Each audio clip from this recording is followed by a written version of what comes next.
Hi everyone, welcome back to the show. And today we're going to be continuing with the theme on how to invest in property the right way.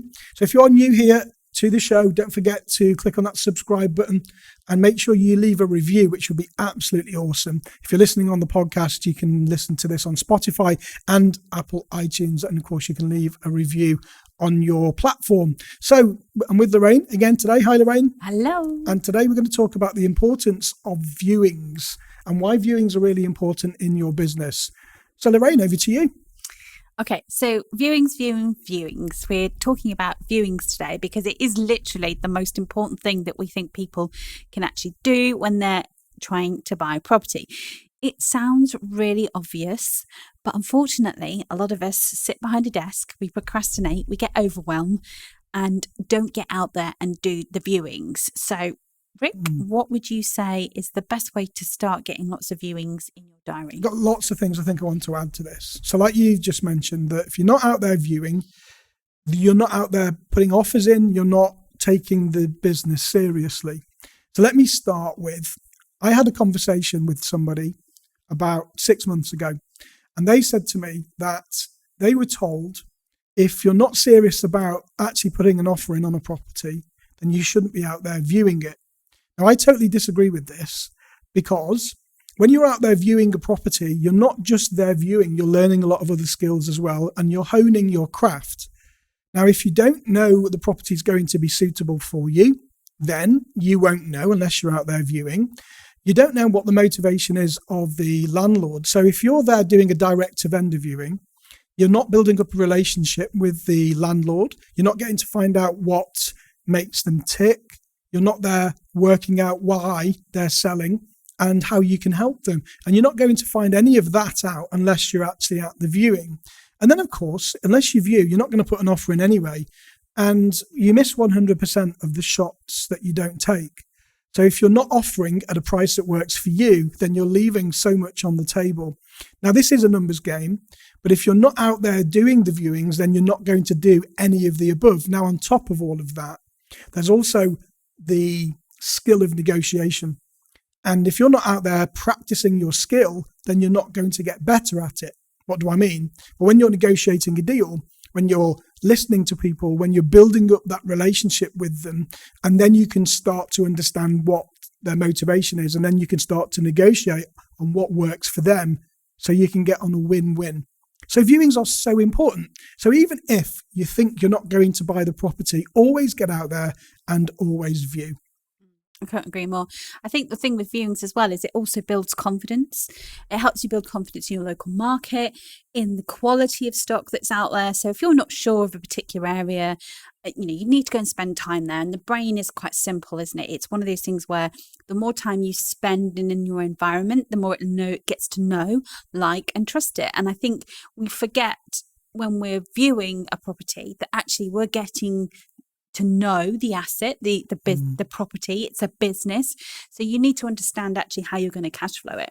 And if you're a little bit uncertain about the area, if you're a bit uncertain about the type of property, if you're a bit uncertain about the market and perhaps the rental demand, then all of these things can actually be solved as such. I was going to say be cured, but you can actually get out there and actually get in the environment means that you can actually get to a point where you're more comfortable, more confident, and you stop procrastinating.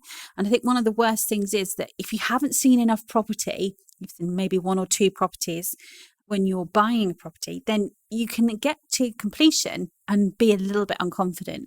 And that's when people retract. That's when they get cold feet, they get nervous, and they pull out of deals because they're really not that certain about the area. So what sort of things are people looking for at the viewings then? So we're going out to a viewing, perhaps it's from an agent. So you're with the agent at the property. What tips could you give people on what to look for? So if I just focus on the sort of the marketability of it, and I'll leave you to talk more about the structural stuff. But I think when you're doing a viewing, you should be looking for the opportunity. And I often say that actually people think that doing numbers and sitting behind spreadsheets is not very creative, but you can be very creative with a spreadsheet with numbers and how you set up a deal. if you've been around it, you understand the structure, and you perhaps then know more about it. For instance, if you've got a granny flat, you might want to think about, okay, well, can I title split this off? Well, there's loads of things you need to consider, not least planning, permissions, but actually when you're there, does it have a separate entrance and exit?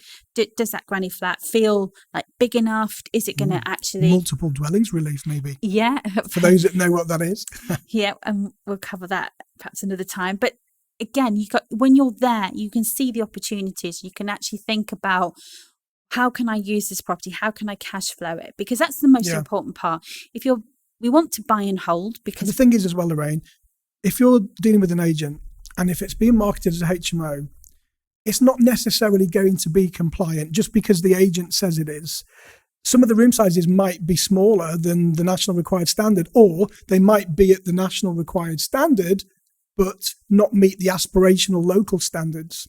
And again, you're not going to really know that until you get there, until you use your little laser pen and work out whether the property actually is going to be suitable for that purpose. Yeah, I think there's nothing more exciting than actually being able to see the opportunities. You walk around and you literally are kicking the bricks, aren't you? It makes it feel real, doesn't it? It does. And I think it's that point where you can get really creative with the numbers and also how you transform it. So I think we talked last week about the 8-step process, and we have a step in our 8-step process which is called transform.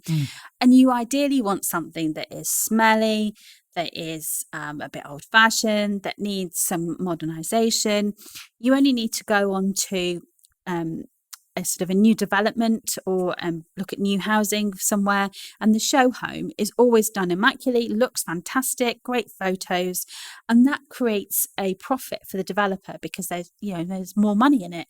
So if you're doing that with a property that literally looks smelly from the photos, that I would say, you can look at a photo and think, yeah, this property is going to be smelly when you visit it.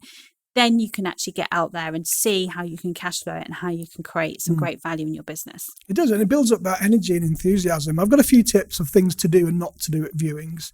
We'll start with things not to do. When I started full-time in property, I don't know, nearly 10 years ago now, full-time, somebody said to me, they gave me a tip, always do this at a viewing. And I'm going to say, don't ever do this at a viewing, especially if you're dealing with the vendor directly. So you're meeting the person there that owns a property. Now you've got to bear in mind that at some point, this was their dream. This was their little flagship. And they put all of their effort and energy and love into doing the property up. And albeit it might be 10 years ago now and it might be tired. But somebody said to me, take a calculator with you. And each time you go into a room, do your sharp intake of breath, shake your head and type a number into the calculator to insinuate exactly how much it's going to cost to put the property up to current standards. Now, don't do that. Now, much of what we do, and when you do go to a viewing, this is about building up, you mentioned, Lorraine, know, like, and trust, and building up that relationship. Now, the chances are, if they are dealing with you, they're probably going to be dealing with maybe one or two other people as well in the background. And if you put their bristles up by saying, oh, that's a horrible carpet, that's going to have to come up, and oh, that wallpaper is disgusting, that's another £2,000 that I'm going to have to knock off the price, and oh, that avocado bathroom suite has gone out with the 1980s, there's no way I can take. You're really not going to build that know, like, and trust any of them. Well, no, perhaps, knowing that you're being a bit of a wally, they're not going to like you and they certainly won't trust you. So don't do that. What you can do instead is go in and say, I bet you put your heart and soul into this property, years ago, didn't you? And how did that feel? And what was the market like? And why have you decided to move away from that now and do something different? And build the relationship up by acknowledging what they've done and acknowledging them as a business person rather than putting them down. Some of the tips I would suggest that you absolutely do when you go to a viewing. And if you're going to be doing direct to vendor, I keep talking about direct to vendor, that's when you've marketed directly to the property owner and you meet them at the property rather than the agent, is to listen. Listen to them, because listening empowers people. Listen to them and agree with them. Maybe even repeat the last few words of their sentence to affirm what they've said. Now, all of this will empower them and make them feel comfortable in your surroundings, make them feel comfortable in your presence. So ask them why they're selling and listen. Don't interrupt them. Ask them what the market was like and don't interrupt them. Ask them what hobbies and interests they have and resonate with them and don't interrupt them. And if you do this well, the art of listening will really put you on the top tier if they're dealing with other people versus you. So that's one top tip, is listen to everything they say and then ask them relevant questions based on the answers that they've given you. The next tip is to absolutely measure all the rooms to make sure you know, rather than what the agent tells you, that the rooms are compliant. And the next thing we're looking for are, and we're not surveyors, but anything that's really obvious, that really stands out, like big cracks, like windowsills that are listing, and those types of things, if they're going to cause a problem in the future. And then once you've sort of gone through all of those elements, I always advise to take something with you. So if you go to a viewing, an agent will normally give you a brochure. So why should it be any different with us? If we're doing a direct to vendor viewing, then get something pre-printed about you, about your business, that they can take away and remember you by, because most people won't do this. So if you follow those simple steps, build up the relationship, ask the necessary questions, empower them, listen to them, build up that relationship, build up that know, like, and trust, and give them something to remember you by, then you're going to be head and shoulders above everyone else that goes to view that property. Because most people will forget what you've said. And if you give them something tangible to remember you by, they can then go home, talk to their partner if they've got one, about you and about your offer and how you made them feel. And then hopefully that will put you in good stead above anybody else that's looking at the property. What are your best tips, Lorraine? So what I would suggest, my top tips are to not necessarily watch for every new property that comes on the market today or tomorrow, but obviously get your email set up, get your automation set up so that you get emails into your inbox, so straight away those properties come on the market. But also don't forget to look back for what I would call stale stuff. So stuff that's come on the market in the last few months that has had that initial flurry of people coming to see it. We don't really want to be in a queue, because when we're in a queue, people just buy stuff and they buy it because it's available, it's there before somebody else gets it behind them, and they pay more money than they need to for it.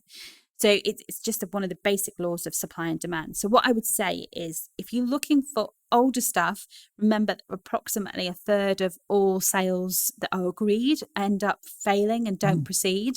So you're looking for the stuff that's coming back on the market, having failed or for some reason. That's the stuff that's really interesting, because then the vendor becomes much more motivated. And I've actually been on the other side of this, where I've been the motivated vendor, where we had a cottage, Rick, remember? We had a cottage that we used to live in. It was a little bit quirky.